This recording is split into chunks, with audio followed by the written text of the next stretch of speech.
This is about falling in love in the 80s, turning 18. It does not contain Duran Duran.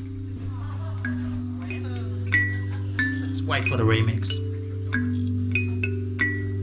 It's called 7 Dead Astronauts, 7 New Stars.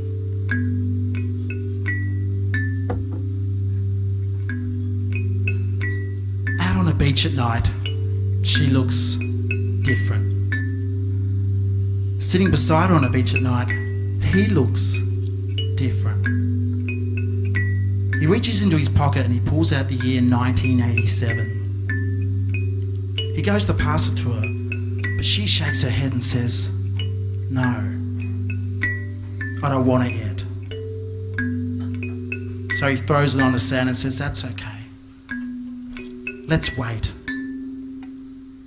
1987 sits there on the beach, tempting them in the moonlight, like a clean pair of underwear, a fresh start. They share 3 qualities.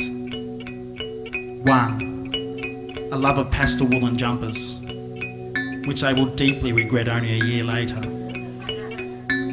2, a distaste for beer. She will get over this and learn to love it. He will hate beer for life, but pretend to like it. And 3, an unhealthy obsession for a moment on January 28th, 1986, when America put 7 new stars into the sky. The 7 dead astronauts of a Challenger space shuttle disaster. 7 times he tries to kiss her that year.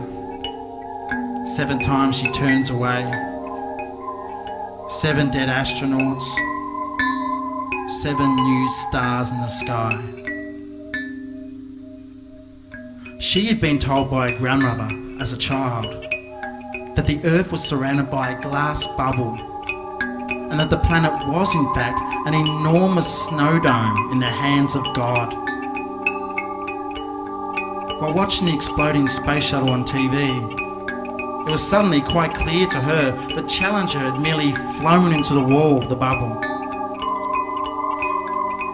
He writes a letter to NASA saying that although he personally finds her grandmother's glass dome theory highly implausible, it would give him great peace of mind if they were to send a balloon up to the side of the explosion just to see if there really is a hole and to repair it if there is. He does this partly for her and partly because he'd really like to be kissed before he turns 18 and partly because he can't stand the thought of God poking his curious fingers through. Some facts. Him, public school, can't swim, virgin. Her, private girls' college, fear of chewing gum, virgin.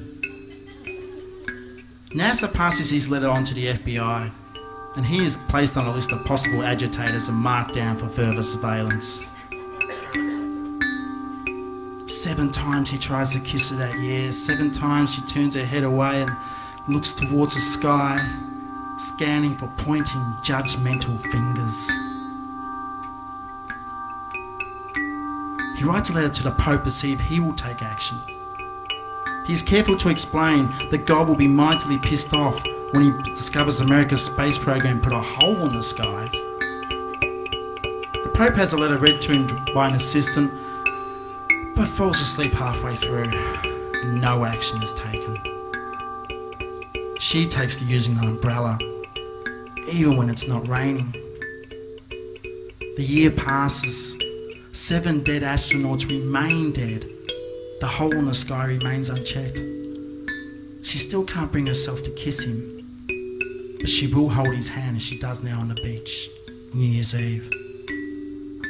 She bends down and picks up the year 1987 and steps through a portal into the following year. An FBI agent on a small fishing boat in the harbour watches them through night vision binoculars. He looks anxiously up at the sky for God's greasy fingers. The moon moves a 1/4 inch. One more wave dies on the beach. He just turned 18.